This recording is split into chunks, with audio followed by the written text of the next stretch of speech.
Human rights पीके में मैं हूं आपका होस्ट इश्तियाक चौधरी। नाजरीन, आज एमडी कैट के हवाला से जो कोर्ट प्रोसीडिंग्स थी उस पर बात करेंगे। और जो लाहौर हाई कोर्ट में जो प्रोसीडिंग्स थी और उसमें तकरीबन हम कोई 5 से 7 पटिशनर हैं। और वहाँ पे मैंने 3 इस्तदा की कोर्ट के सामने रखी।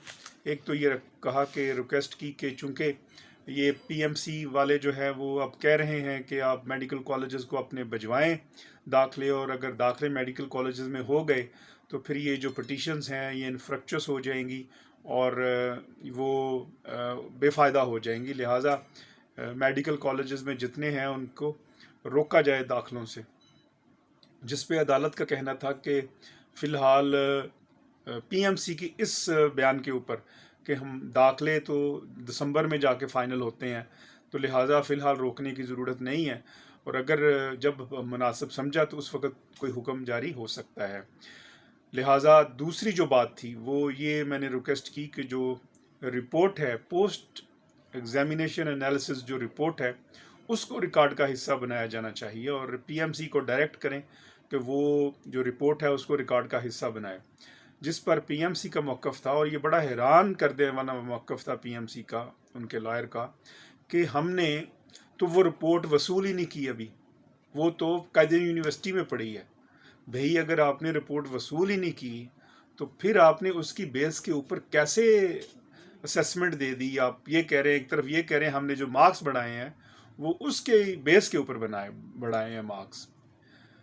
लिहाजा एक तो मैं इसके ऊपर ये भी कहूँगा कि जितने स्टूडेंट्स हैं, 1,92,000 समथिंग जो स्टूडेंट हैं, हर एक स्टूडेंट के ऊपर फ़र्ज़ है कि वो पोस्ट एग्जामिनेशन एनालिसिस रिपोर्ट हासिल करें।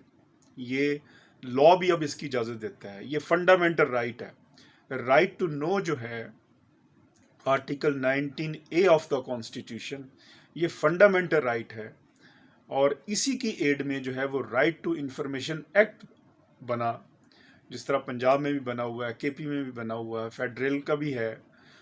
अब राइट टू इंफॉर्मेशन एक्ट में मैं रिक्वेस्ट करूंगा तमाम तलबा से जो जो मेरी बात सुन रहे हैं इस वक्त पाकिस्तान के अंदर या पाकिस्तान से बाहर, कि राइट टू इंफॉर्मेशन एक्ट के तहत वो पीएमसी और कायदे यूनिवर्सिटी दोनों तरफ जो है वो एप्लीकेशन सबमिट करें, ख्वाह रजिस्ट्री भिजवाएँ, टीसीएस करें या जाके सबमिट करें और डायरी नंबर लें, और ये रिक्वेस्ट करें कि हमें पोस्ट एग्जामिनेशन एनालिसिस रिपोर्ट चाहिए। ये हमारा बुनियादी हक है under the constitution, article 19A, और under the right to information act. दूसरी बात जो है वो इम्पॉर्टेंट ये है कि जो कायमा कमेटी की रिपोर्ट है वो भी मैंने रिक्वेस्ट की कि कायमा कमेटी की जो रिपोर्ट है, क्योंकि मीडिया के ज़रिए पता चला था कि जो सेनेट की कायमा कमेटी है उसने ये कहा है कि इनके एग्ज़ाम को, एमडी कैट के एग्ज़ाम को उन्होंने कहा कि ये बिल्कुल बड़ी ग्रेव इलीगैलिटीज़ हुई हैं, लिहाजा दोबारा रिकंडक्ट किया जाए, तो वो भी हिस्सा बनाया जाना चाहिए। इसी तरह मैं कहूँगा कि अगर किसी के पास या कोई एक्सेस सेनेट ऑफ पाकिस्तान को भी लिखे कि वो भी जो कायमा कमेटी की ये जो रिपोर्ट है वो हमें प्रोवाइड करे, ताकि हम इस दोनों रिपोर्ट्स की रोशनी में आगे जो है वो अपने केस को आर्ग्यू कर सकें और बढ़ा सकें।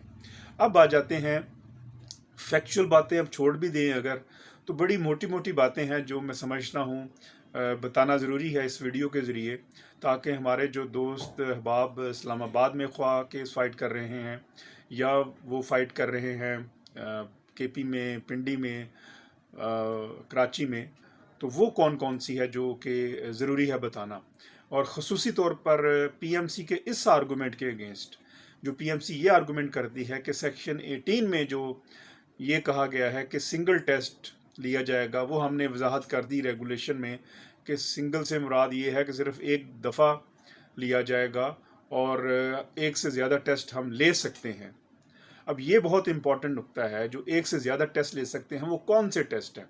ये बात अभी तक सामने नहीं आई किसी भी जगह ऊपर, ना ही कभी सामने आर्गूमेंट की शक्ल में आई है, लिहाजा ये जानना बहुत ज़रूरी है। तो रेगुलेशंस ये कहती हैं, बेसिकली जो कंडक्ट ऑफ एग्जामिनेशंस रेगुलेशंस हैं 2021, उसको हम आसानी के लिए 3 हिस्सों में डिवाइड करते हैं। कंडक्ट ऑफ एग्जामिनेशन रेगुलेशंस का पहला हिस्सा वो है, उन रूल्स को डील करता है, उन रेगुलेशंस को डील करता है जो इम्तिहान से पहले इन्होंने करनी है, अभी इम्तिहान शुरू नहीं हुआ, उनको कंप्लाई विद करना है। और उन रेगुलेशन को दूसरा हिस्सा जो कंडक्ट ऑफ एग्जामिनेशन रेगुलेशंस है वो उस दौरान इम्तिहान को डील करता है कि जब इम्तिहान हो रहा है वो कौन सी रेगुलेशंस हैं दौरान इम्तिहान जो हो रहा है, और वो कौन से रूल्स हैं, कौन से ज़ाब्ते हैं जो कि दौरान इम्तिहान वो पूरे करने थे जो पीएमसी ने पूरे नहीं किए। और नंबर 3, वो कौन सी रूल्स एंड रेगुलेशंस हैं जब इम्तिहान ख़त्म होता है तो फिर पीएमसी पे लाजम था कि वो इन रेगुलेशंस पर कारबंद रहे, इस ज़ाब्ते पर कारबंद रहे जो उसने ख़ुद बनाया था और वो नहीं किया। तो ये गोया 3 हमने हिस्सों में डिवाइड किया रेगुलेशंस का, और पीएमसी ने इन तीनों रेगुलेशंस की वायलेशन की है, और सिर्फ किसी एक रेगुलेशन की बुनियाद के ऊपर भी ये सारा जो है वो पीएमसी का जो इम्तिहान है ये स्ट्राइक डाउन हो के दोबारा रिकंडक्ट हो सकता है, चे जाए कि इसके अंदर जो है वो हर सतह के ऊपर रेगुलेशन में जो है वो वायलेशन की हैं। जो इम्तिहान शुरू होने से पहली रेगुलेशन है जो वायलेट की हैं वो कौन सी हैं, वो हम 1 बाय 1 देखते हैं। नंबर 1, इसकी जो कंडक्ट ऑफ एग्जामिनेशन रेगुलेशन 2021 की जो रेगुलेशन 6 है और उसकी सब क्लास 5 है, वो ये कहती है कि आप एक्चुअल एग्ज़ाम होने से पहले आप जो है वो एक प्रैक्टिस एग्ज़ाम लेंगे। वो प्रैक्टिस एग्ज़ाम इन्होंने लेना था, इन्होंने कोई प्रैक्टिस एग्ज़ाम नहीं लिया ताकि बच्चे जान सकें कि इन्होंने इम्तिहान बच्चों ने किस तरह देना। वो प्रैक्टिस एग्ज़ाम होना था, वो एक से ज़्यादा भी हो सकता था, लेकिन वो एग्ज़ाम जो था वो नहीं लिया। और उसके बाद जो है ये अगर आप देखें सेक्शन रेगुलेशन 6 की, मैं क्लास 5 पढ़े देता हूँ। The authority shell cause for a separate and distinct question to be developed to be utilized for offering practice exams to persons। Practice exam इन्होंने लेने थे, अब प्रैक्टिस एग्जाम इन्होंने नहीं लिए, तो इम्तिहान से पहले जब प्रैक्टिस एग्जाम नहीं लिए तो फिर इसकी वायलेशन हुई। और ये जो पीएमसी का आर्गूमेंट है ना कि एक से ज़्यादा इम्तिहान वो ले सकते हैं, वो दरअसल वो प्रैक्टिस एग्जाम थे जो पीएमसी ने कंडक्ट करने थे हमारे लिए। इनके लिए जो एमडी कैट टेस्ट, जो फाइनल टेस्ट में जाने से पहले ये प्रैक्टिस टेस्ट लेने थे, ये मॉक लेने थे टेस्ट जो थे, और 2 या 3, लेकिन वो नहीं लिए। इसमें लिखा है बाकायदा, जो मैं क्लास 5 पढ़े देता हूँ, practice exam fee, further practice exam against the payment of fee. तो ये वायलेशन हुई।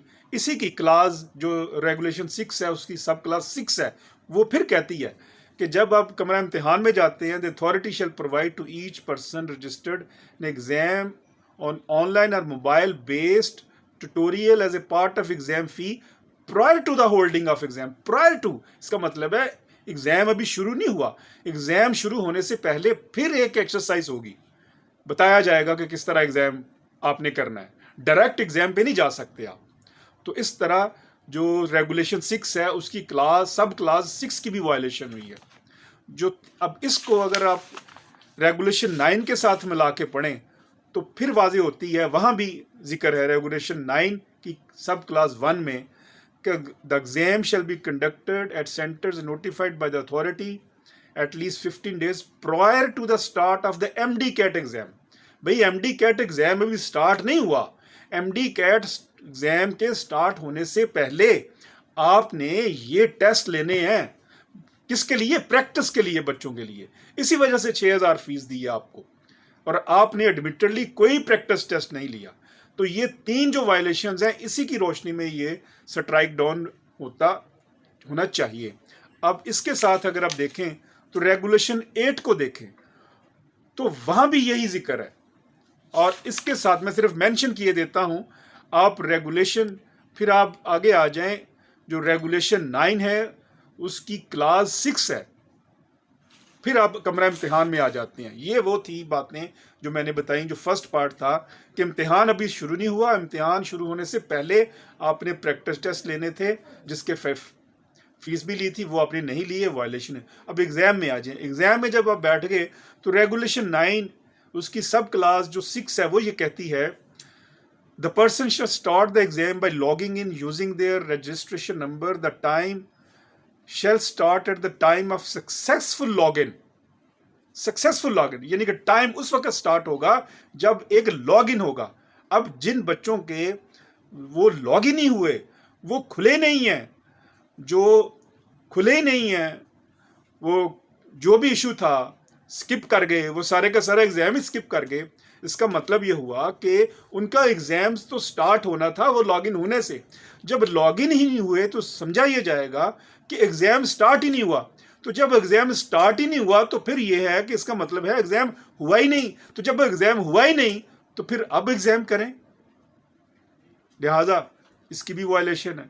फिर इसी की अगर आप देखें तो ये हो गई इसकी क्लास रेगुलेशन की 3 सब क्लास 3 भी ये कहती है कि आपने सिक्योर टेस्ट लेना है।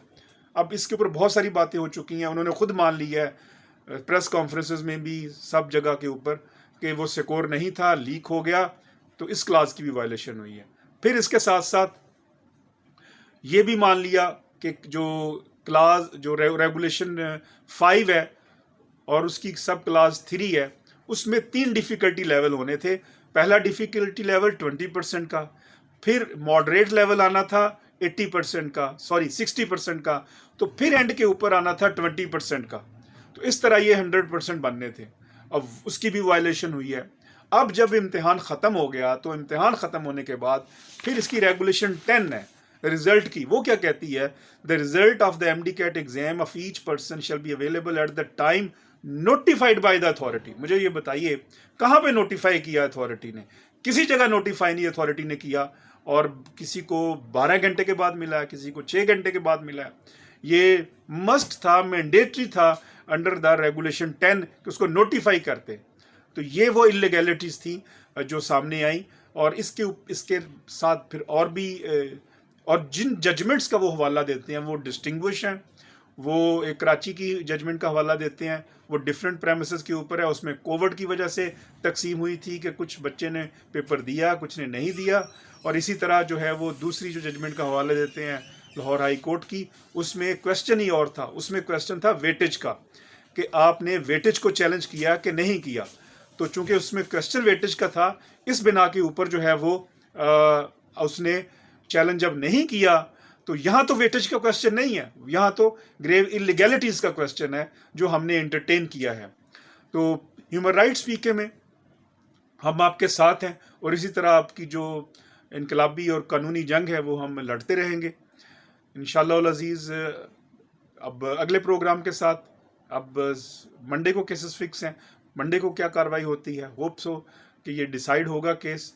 और ये एक कांस्टेंट स्ट्रगल है, इस स्ट्रगल में आपके साथ इंशाअल्लाह अज़ीज़ हम जारी और सारी हैं, आपके साथ हमारी स्ट्रगल, और हम आपको तन्हा नहीं छोड़ेंगे। ह्यूमन राइट्स स्पीकिंग है, अब तक मुझे इजाज़त दीजिएगा। आइंदा प्रोग्राम के लिए फिर हाज़िर होंगे। अल्लाह निगहबान।